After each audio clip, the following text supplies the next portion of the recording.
Hey guys, I'm Whitney and welcome to TEFL Pros. On today's call, I sat down with our recent grad, Selena, to hear all about her exciting plans for Prague and her experiences on our TEFL Pros Plus course.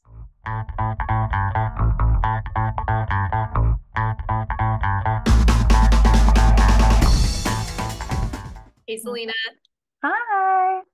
good to see you. Good to see you too. And congrats on being a recent graduate. Woo! I'm so glad it's done. Woohoo! She made it to the end. Yep, yep, yep. Oh, well, thanks for taking some time out of your day and joining us here just to share a bit about your experience with other people. We Yeah, appreciate it. thanks for having me. Would you mind just talking us through a little bit of background, Selena? So, where were you at prior to deciding to get your TEFL certification? So I graduated university May of 2023, and I had to travel back home. I went to University of British Columbia in Vancouver, and I was born and raised in Hamilton, so I had to move back home and move back in with my parents, which was super fun. Um,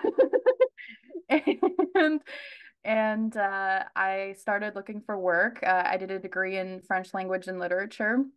And I was looking mostly at like government work, but I was having a really hard time finding like entry level positions. And I mean, I needed work in the meantime. So I worked at a summer camp and then I worked in a liquor store. And then right now I'm working in a pool retail shop.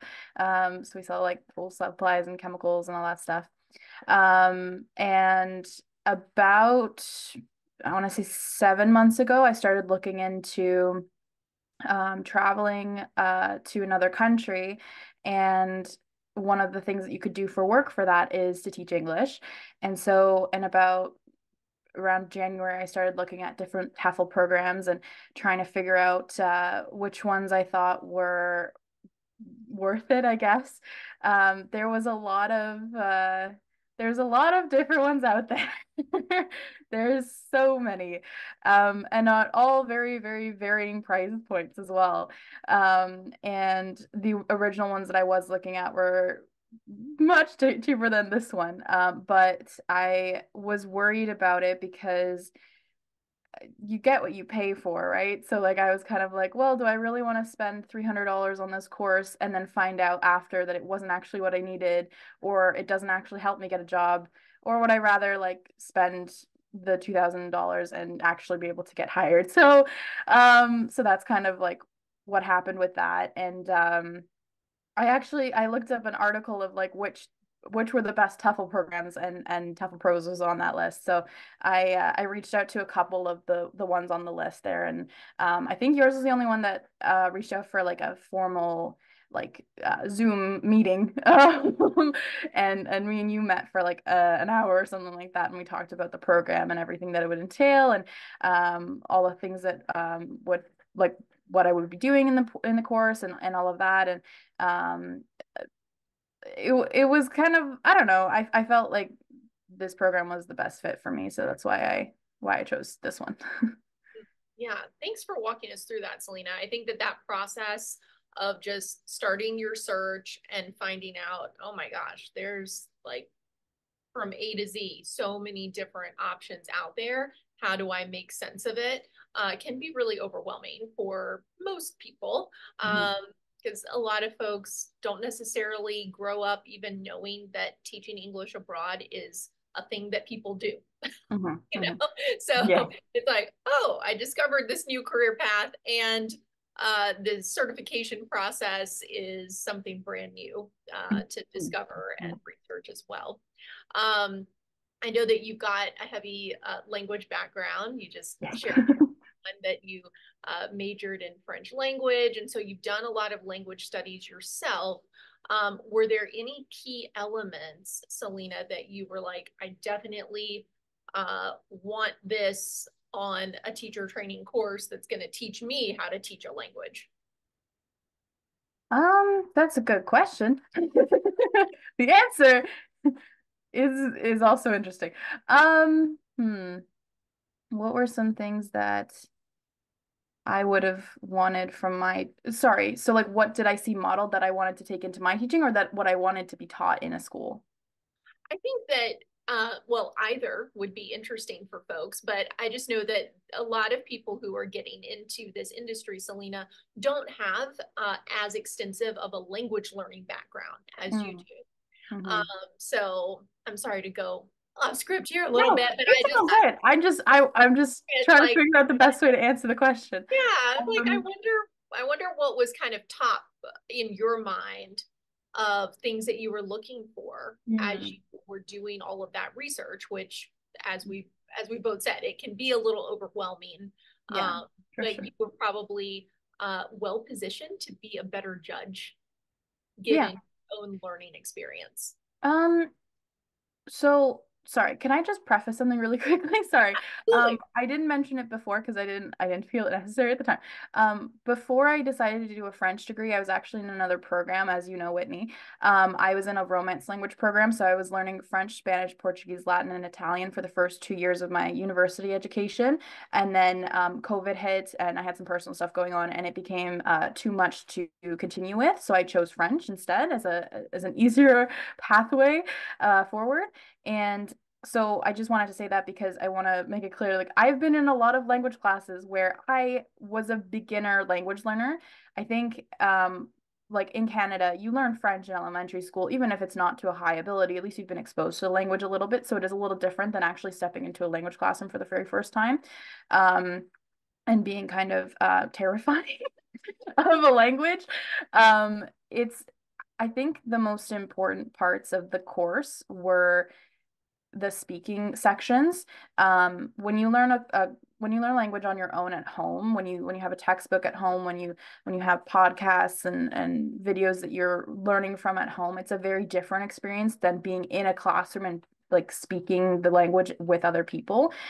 So I think having like an environment where speaking was required, it's not enough to just have it be like oh like let's be open to participating. Like we have to really students to do it because it is scary. It's very difficult to like try and you know speak a language that you're not fluent in because you don't want to embarrass yourself.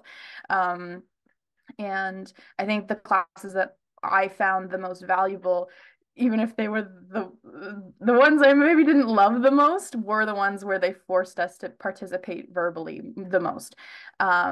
The other thing with that is also having small groups as well to have students to have the opportunity to speak to each other in a smaller environment instead of in front of the entire class was also really helpful because a lot of the times I knew the answer. I would not say it in front of the class, but I'd say it in front of my group members. And if the teacher didn't have those sections for us to have the time to speak to other participants in the class in the language, I probably would have gotten a worse verbal mark because the teachers walk around during the groups and they listen to you when you're speaking. So you can, I think that's a really important part as well is giving them a bit of a with a smaller group to have the opportunity to speak and it not be as high stakes as in front of the entire class. Um, it's very difficult to I mean even like public speaking as a skill in like a in their first language might be difficult for them, right? So it is really it is the most important part that I found with language learning, but it is also the most like difficult part about language learning, of course. So yeah, I definitely encourage anyone who's going to be teaching to emphasize speaking. And I mean I think also what helped a lot was the emphasis on content and not quality in the sense of can this be understood versus is the grammar 100% perfect? Because if a student gets stopped every single time they like try to express the idea that they're trying to express because they've got maybe the wrong particle or whatever it is, um, they're going to be less likely to try again and do it potentially do it correctly the next time, right? So I think being a bit more forgiving about mistakes in verbal displays of the language and then also encourage like making it more or less mandatory to speak in the language are the two things I think were the most important for language acquisition for my experience. So what I hear you saying, Selena, is that then going through this teacher training process, On the kind of lesson planning side, it sounds like learning how to design a speaking lesson plan was valuable for you. And then on the classroom management side, learning how to coordinate, adapt, have different interaction patterns for your students that enhance their ability to speak, even if they are perhaps like both of us. I was a very shy student where I also would know the answer, but not necessarily want to actually say it in front of the whole class. So finding those different formats and being Mhm. comfortable as an instructor, Mhm. organizing your classroom setup in various methods to invite more Mhm. participation on Yeah. a regular basis. Yeah. Okay. Wonderful. Was there anything else about the course itself, just with your own TEFL learning, that you wanted to speak about? Anything that helped you? Um, well, I mean, I really like the activities book. I think that was really, really helpful. It gives you like a really good template as far as like if you're not if you've got low energy and you're tired and you just worked a full day and you don't want to have to come up with an entirely new activity, you could just go to the book and it's like right there and it's great. It's awesome. I don't know about anyone watching this, but I get very tired after a days of work, and if I have homework to do, like a lesson plan kind of homework, I don't. I don't want to think about that necessarily in that moment. Of course, like I think it is good to come up with your own activities and take influences from students in making activities. But I think as far as a starting point goes, it's a really good tool to use in the beginning before you like know what you're doing to kind of get your feet on the ground and start running, right? So I definitely really like the activity book. I found the videos where the lesson plans were exemplified were helpful as well. I I prefer transcripts over videos. I work better when I can read it rather than hear it. So I would read through the transcript and then I go to the assignment and I try the assignment and then I get confused and then I go back to the video, and that would be really helpful. So I think it was a good tool for me to like kind of be like, okay, this question is ambiguous. How do I do this? I'm gonna go back to the video where they clarify this and then try it again. Yeah, it's always fascinating to me on this side of the equation to kind of hear how people use different materials because you really see different people's learning styles come out. Like some people are just like, I read everything and I highlighted it and took my own notes on it. And, maybe some of the video information is, or the audio is not as, helpful for them. And then we've had students on the course come on calls like this and they're like, all right, end of the day, I'm doing my TEFL work. I like sit in the recliner and turn on the video and just like absorb it.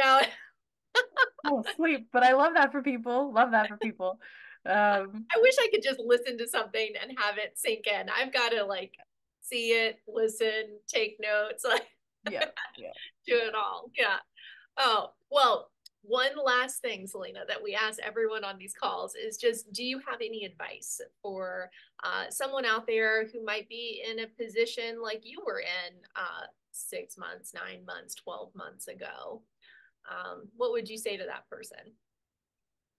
I would tell them to just do it. I know that sounds kind of shallow, but I do think I hesitated a lot with my TEFL program, like as far as like just getting it kind of done kind of thing. Not that you shouldn't take your time and really absorb the information. Like you're taking this course because you want to be a teacher and presumably you want to be a good teacher. So take the time to learn everything, but definitely it's not as hard as you think it's gonna be. So just sit down and open up the modules and just look at it. You don't have to do it, just look at it. And then as you thought it was going to be, then you will be able to do it more easily. I struggle with procrastination a lot. So it is like something that I struggled with the course. It's a very in-depth course and there's not really like set hard deadlines. I think though, if you're able to try and maybe find like a family member or a friend who can like kind of give you some sort of deadline that might be helpful for you. If you do struggle with procrastination, like I would talk to my friends about it and they'd be like, okay, so go and do the thing and then we'll have like a chat in like a week. And if you're not done it, I'm gonna be mad at you.